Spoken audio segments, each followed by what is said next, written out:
The day I changed a thief's life. I was walking home late at night. The streets were empty, the air was cold, and the wind made my jacket move. The street lights were weak, and the shadows were long. My footsteps were the only sound in the quiet night. I pulled my jacket close to my body and kept walking. Everything seemed normal, but then I felt something strange. It was a feeling I could not explain. Someone was behind me. I stopped for a moment. The sound behind me stopped too. My heart beat faster. I turned my head a little and saw a man. He was walking fast. His hands were in his pockets. His head was down, but he was looking at me. I felt nervous. Maybe he was just going the same way. Maybe it was nothing. But deep inside, I knew something was wrong. I started walking again, faster this time. The man also walked faster. My hands felt cold. My legs felt heavy. I turned a corner hoping to lose him. But when I looked back, he was still there. His eyes were dark. His face was serious. He was not just walking. He was following me. Fear filled my body. My mind told me to run, but my legs did not move. The man got closer. Then I saw something in his hand, a knife. My breath stopped. My body froze. He pointed the knife at me. His voice was low but strong. "Give me your money," he said. I looked at him. He was young, maybe a little older than me. His clothes were old. His shoes had holes. His hands were shaking. His eyes were not full of anger. They were full of something else: fear, sadness, desperation. I reached into my pocket. I had some money. I could give it to him and walk away. But something inside me stopped me. This man was not just a thief. He was something more. And in that moment, I made a decision that would change both our lives. I took a deep breath. My heart was still beating fast, but my fear started to change. I looked at the man again. His hands were still shaking. His eyes moved from my face to the street, then back to me. He looked nervous. He did not want to hurt me. He just wanted something: money, food, maybe a way out of his problems. I knew that feeling. I had seen it before. Slowly, I reached into my pocket. The man watched me carefully. I could see his fingers tighten around the knife. I pulled out my wallet and opened it. I had some cash. Not much, but enough for him. I held out the money. He grabbed it quickly, but I did not let go. He looked at me with confusion. "What are you doing?" he asked. His voice was rough but not strong. I looked into his eyes. "Are you hungry?" I asked. He did not answer. He just stared at me. I could see the battle in his mind. He wanted to run, but something kept him there. Maybe no one had ever asked him that before. Maybe he did not know how to answer. The silence between us grew heavy. The night felt colder. Finally, he nodded. It was a small movement, but I saw it. I took another deep breath and made a decision. "Come with me," I said. He looked shocked. "What?" he asked. His grip on the knife loosened a little. "Come with me," I repeated. "I'll buy you some food." For a moment, he did not move. His eyes searched my face, looking for a trick, looking for a reason to run. But there was nothing, just honesty, just an offer. Slowly, he lowered the knife. His hand shook as he put it in his pocket. He looked down at the money, then back at me. "Why?" he asked. His voice was softer now. I gave a small smile.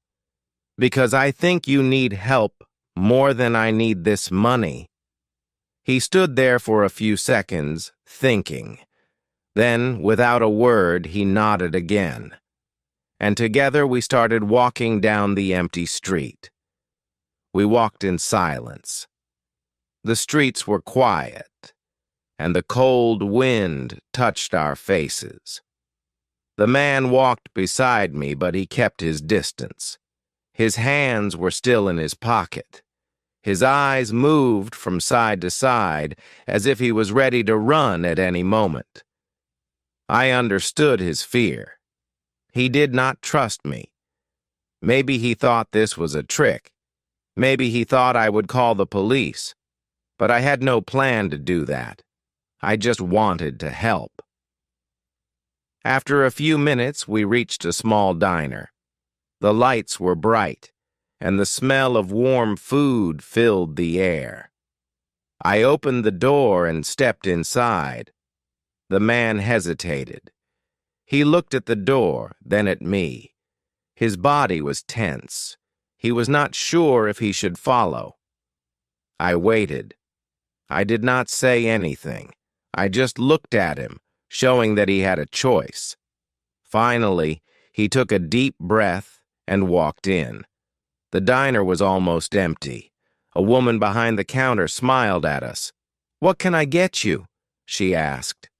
I looked at the man. "Order whatever you want," I said. He stared at the menu on the wall. His hands were still in his pockets. His eyes moved quickly over the words, but I wasn't sure if he was really reading them. After a moment he spoke. "A burger," he said quietly. Then he added, "and fries." His voice was different now, almost unsure, like he was not used to asking for things. I nodded. "And a coffee," I said to the woman. She wrote it down and walked away. We sat at a small table in the corner. The man kept his eyes on the table. His fingers tapped against his leg. He was nervous. He was not used to this. I wanted to ask him questions, but I didn't want to push him. Instead, I waited. Finally, he spoke. "Why are you doing this?" His voice was quiet, almost suspicious. I thought for a moment. "Because I know what it feels like to have nothing," I said honestly. He looked at me for the first time since we sat down. His eyes were full of questions, but he did not ask them. Instead, he just nodded. The food arrived and he ate quickly. He did not talk. He did not look up.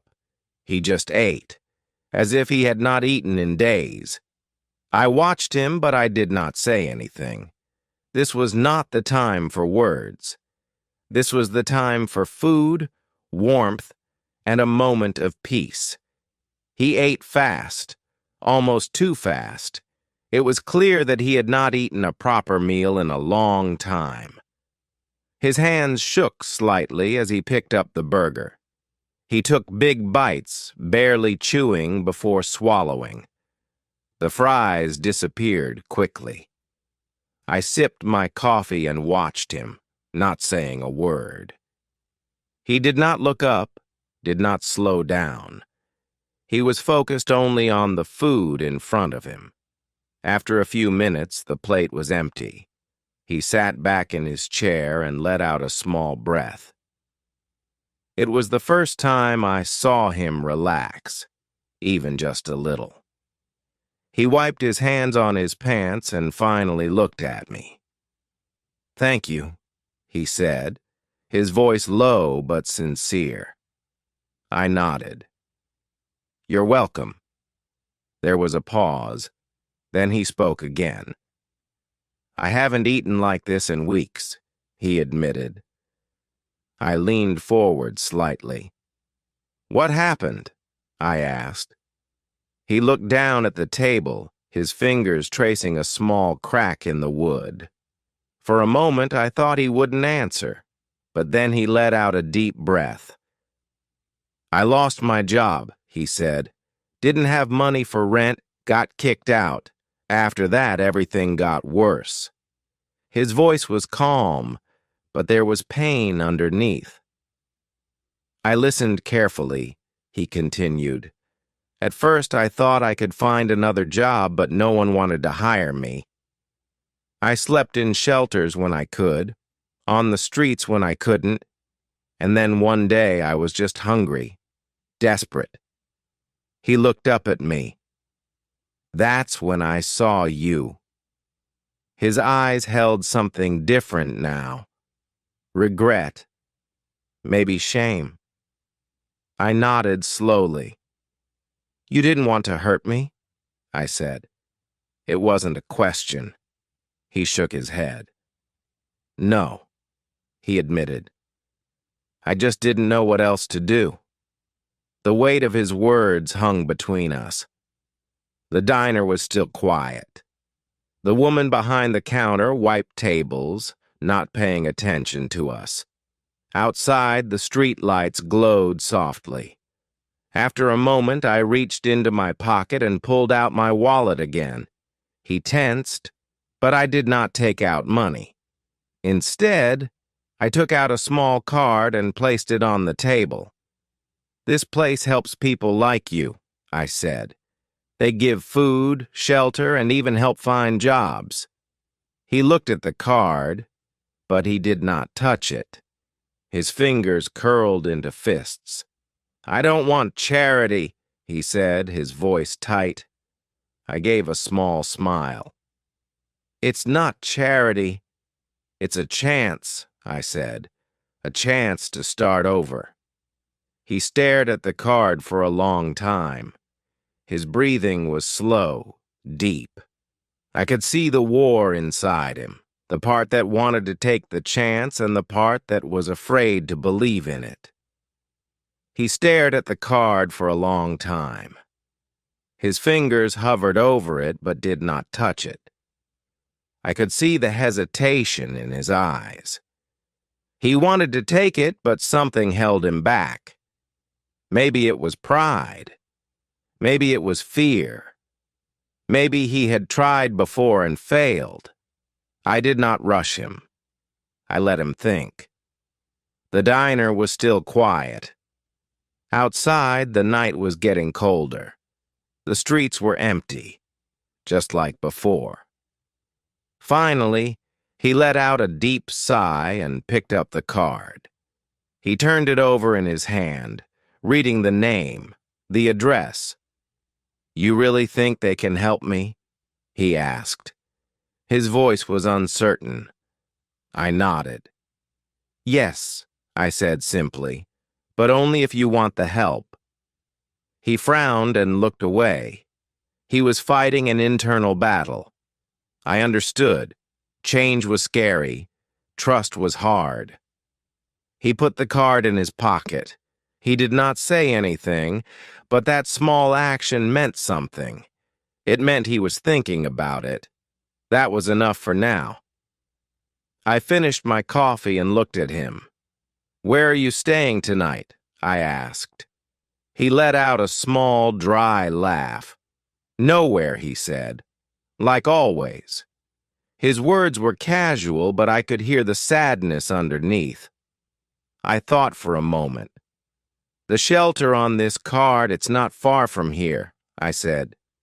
"They take people in at night." He shook his head. "I don't know," he muttered. "I don't want to go somewhere and get kicked out again." His voice was quiet, almost like he was talking to himself. I understood. He had lost a lot, maybe more than I knew. Trusting people again was not easy, but I could not force him. I could only offer.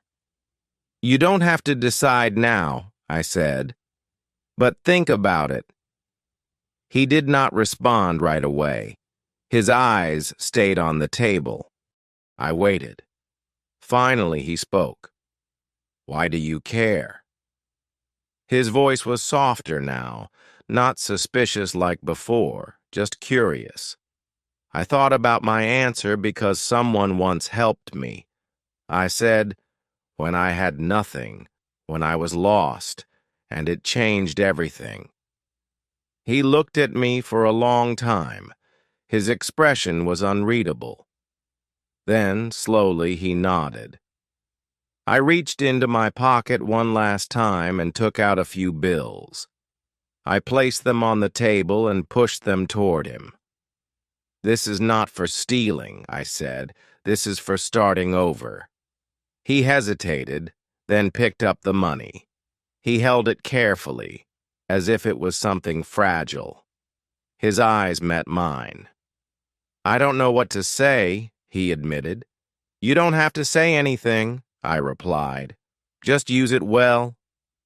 He nodded again, slower this time. Something in his face had changed.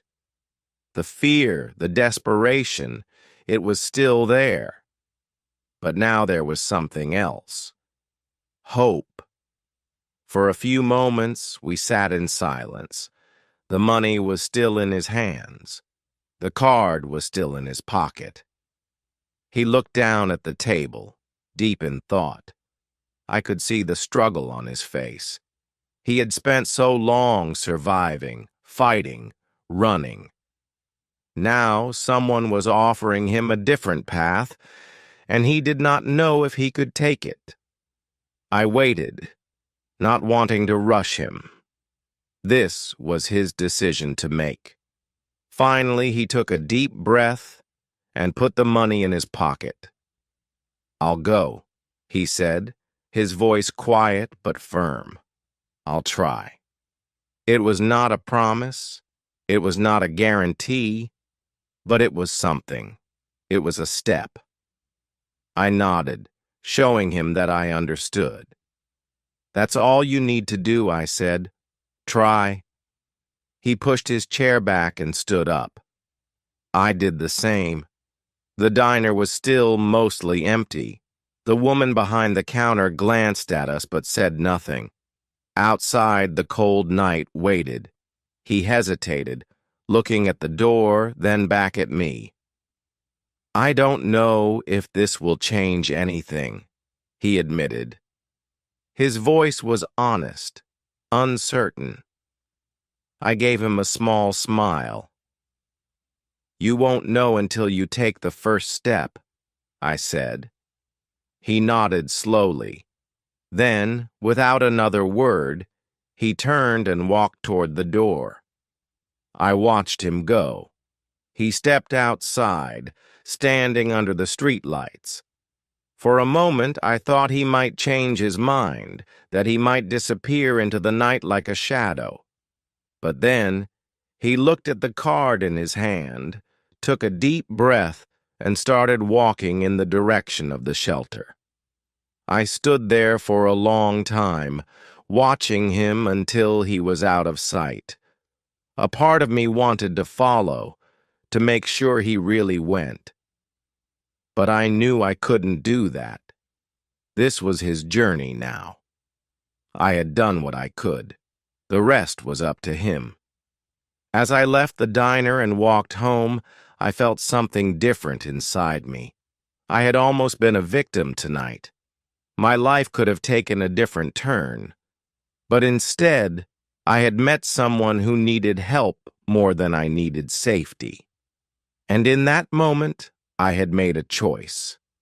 Not to run, not to fight, but to listen, to understand, to give. I never saw him again after that night. I never knew if he stayed at the shelter, if he found a job, if his life changed. But I like to believe that it did.